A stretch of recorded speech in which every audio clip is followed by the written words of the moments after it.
Greetings, Africans. How are you, Africans? I hope you guys are well. I'm well, guys. My name is Devos Kosana, and this is my channel.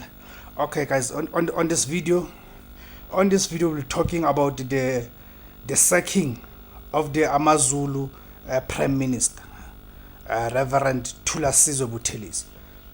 Right? The news broke. It was 2 days ago. Yeah, it must have been 2 days ago when it was announced that the Zulu King MisiZulu kaZwelithini has dismissed his Prime Minister, Reverend Thulasizwe Buthelezi.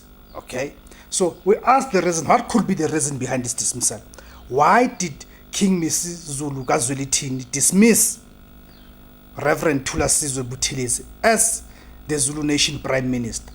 What are the reasons behind this dismissal? Okay, because I see yesterday in an interview with one of the media houses, Reverend Thulasizwe Buthelezi mentions that King Misuzulu kaZwelithini has been under serious pressure, right? Has been under serious pressure to dismiss him, right?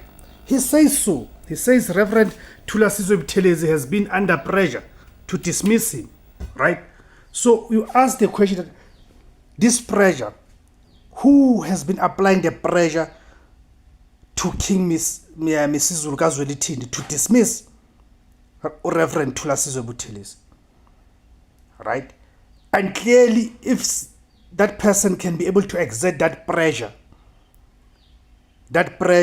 to the king, then it means it is someone with enough authority and enough influence, right?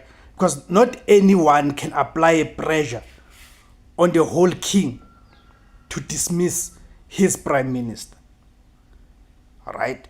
So we have to ask the question, is it politically motivated, right? The pressure, I'm talking about the pressure here. Is the pressure coming from the political arena, right? And if it is coming from the political arena, then who's been exerting this pressure on King Misuzulu kaZwelithini? Because we have to ask the questions. Remember, the government does allocate funds, right, to the monarch, right? It does allocate funds. Hence, I'm saying the only person who can be able to exert that kind of a pressure is someone with enough authority and influence, right? So if we're going to say then it is government that has been doing that, but then we have to ask the question, because remember now, at national level, we've got the so-called Government of National Unity. And the IFP is part of that, right? And in KZN, they've got the coalition that is made of the IFP, the ANC, and the Democratic Alliance, right? And the NFP, of course, right? So then if we're going to say the pressure it's being exerted at the political level by the government, then how to explain the fact that, because remember, Reverend Thulasizwe Buthelezi, he is a leader of the Inkatha Freedom Party, right? He's part of the Inkatha Freedom Party leadership, senior leadership, and is currently the MEC, right, in the KwaZulu-Natal provincial government, under the premiership of Premier Ntuli, who happens to be the IFP leader in KwaZulu-Natal. So now, how to now connect these things, that the pressure is being exerted at the government level, but then the very same IFP is part of the government, right, at the national level and at the provincial level, right? It was going to be a different story if this occurred before the 29th of May, because at the time the ANC at national was a government on its own. It had a majority, and even at the provincial level in KwaZulu-Natal, the ANC was a government, a majority government. It was not governing through any coalition, you see. So you have to ask that question then, but then how to explain the pressure part? Okay, because you have to ask that question, right? Unless there has been a serious fallout between two men, being King Misuzulu kaZwelithini and Reverend Thulasizwe Buthelezi, right? Unless there's been a fallout between them. Because for me, that's hard to explain. That would sound much better in terms of an explanation. Because this one of the pressure being exerted, I'm still to be convinced that the pressure has been exerted, but from which avenues there's pressure being exerted? Because the IFP is part of the government at the national level and at the provincial level, and Reverend Buthelezi happens to be part of the senior leadership of the IFP. You see?